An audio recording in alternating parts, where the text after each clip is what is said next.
friends, welcome and good evening to all of you in our advanced spoken English classes, Bhilai 3. Thank you very much for giving me this golden opportunity. Today I would like to tell about my pen.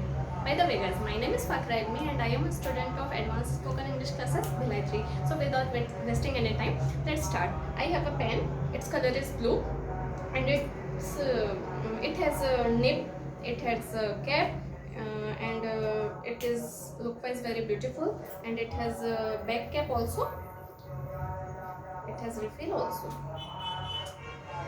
and its inks color is also blue, and when refill is empty, then I put another refill on this, and it has a you can see that it has a rubber Grip. that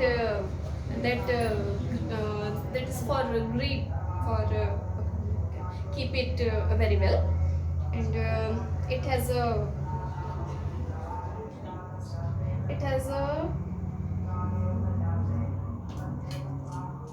it has a under cap also that open, and from this side also I can change refill. Its nib is very thin, which is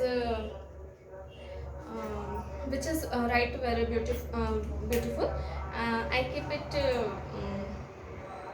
it in my bag daily, and its company is Natraj, and very interesting thing that, and that's it's a gift from my student, that is KG1 class standard. It is a gift from my student at the Teachers Day, which is celebrate 5 September. Okay, that's all about my pen. Thank you very much for listening me.